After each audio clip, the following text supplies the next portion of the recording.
Hey guys, today I'm going to be talking about how I made a World War II short film with a low budget.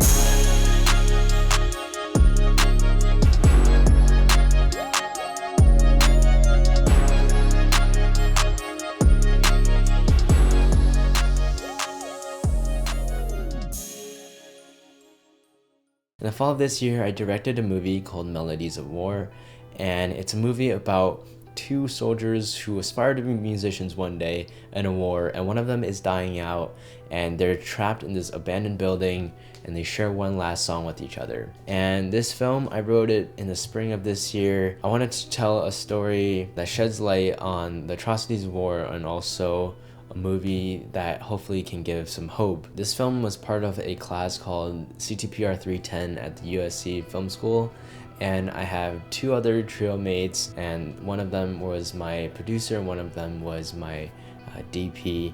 And we started producing this movie starting in the summer, like a few months before the class even started, because we wanted to make sure we have everything set up. So for locations, this film takes place partially in a forest and in an abandoned house. Since this movie takes place in China, I kind of wanted to find places that, you know, are period accurate. Since we had to film in Los Angeles due to the class's requirements, we found places that, you know, had no other landmarks, nothing to show that it was from modern day. We toured so many different forests. It took a while, and permitting was really hard because, you know, some are really expensive, some required porta potties. It was really tough getting some of these locations, but we finally found a forest on Gigster, and then we found this abandoned building also on Gigster, and we talked down the price a little bit. And then for casting, it was two Chinese people. The film, they all spoke Chinese in this movie, and they also had to sing. So I had one friend who I worked with in the past who's a very good actor, and he's Chinese. And also I found another guy who's also one of my friends. He's a singer-songwriter. He's never acted before, but I really enjoyed his voice and I thought it was beautiful, and I brought both of them on as the two main characters. And for the other actors, we casted through Breakdown. And then the costumes, since there were Chinese military costumes, I bought them while I was in China over the summer, and it saved me a lot of money because in China everything is a lot less expensive than the stuff in America. The gear the school provided, we had the Sony FX6 with a whole camera kit and a tripod, also a ton of like grip and lighting gear. So we didn't really have to rent too much. We rented an easy rig and also a gimbal. Most of this film was shot on handheld. So before the filming, I met up with my actors and we rehearsed, went through the scenes, and we also rewrote some of the dialogue. Their Chinese was better than mine, so they gave me a lot of very good suggestions and kind of fleshed out the characters a lot, figured out their motivations, the conflicts, wants and need, and like broke down the script. And we also rehearsed a lot of the singing, you know, they sang together. I used a very classic Chinese song for this film and it worked really well.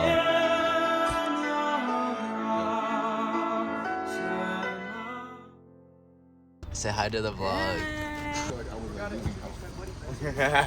You're in the sun in your house. War written, directed by Jiayang Liu. Hey guys. And we should make like a little head count of like everything that we have. Shit! The Warzone boys.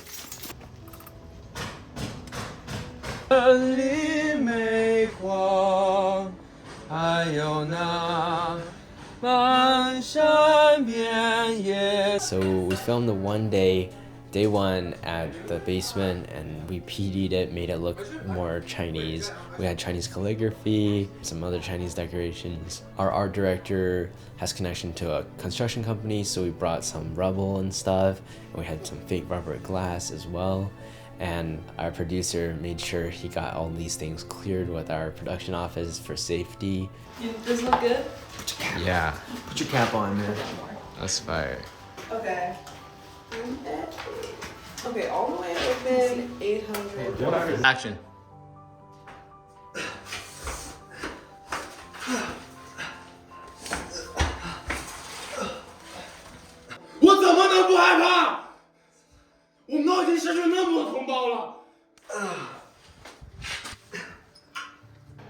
Oh shoot.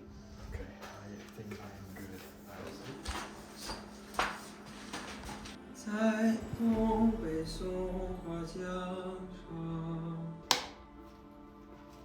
我的同胞。Yeah, the actors had really good performances. Pretty much everything went exactly according to plan that day. I was really happy with how it turned out. We had a fog machine as well, made it like more hazy, more like a war zone, I guess. 那张照片唯一值得可圈可点的就是所有。Yes, sir. And his colleague said there are some like wildlife out here, so if you hear rattling or anything. Thank you, Chloe. Are you turning? Action.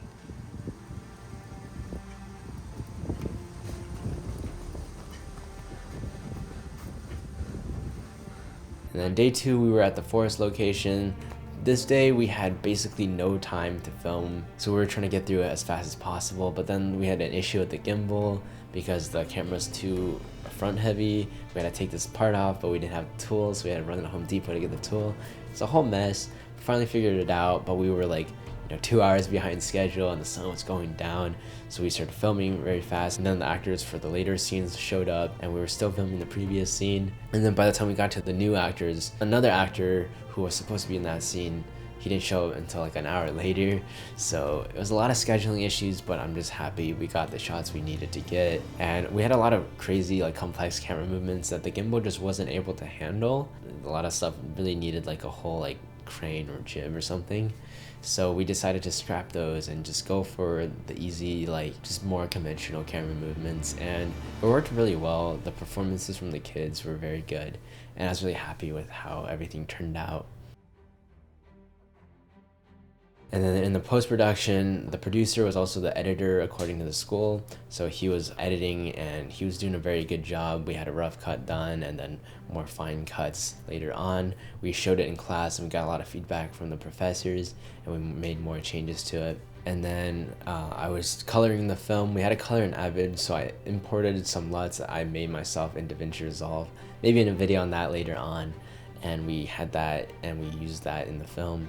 I wanted to go for a more nostalgic film-like look, and then I added some camera blurs for some of the flashback scenes. And then we also had a VFX artist create the bomber planes that fly overhead, and also creating like a VFX house in the distance. He killed it. It looked really good. And then I got my friend Mick, who's been my composer for like the last 10 films, and he made a beautiful score. We used the John Williams recording stage at the school, and it sounded really good. He wrote a piece that accompanied and used the melody from that classic Chinese song, and it was really beautiful. And we also obviously revised it back and forth, and also recorded a guitar player. Way up in the stew.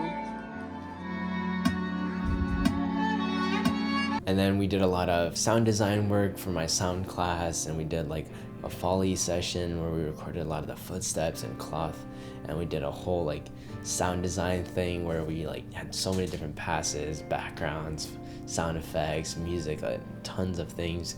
And definitely I'll make a video on sound design soon.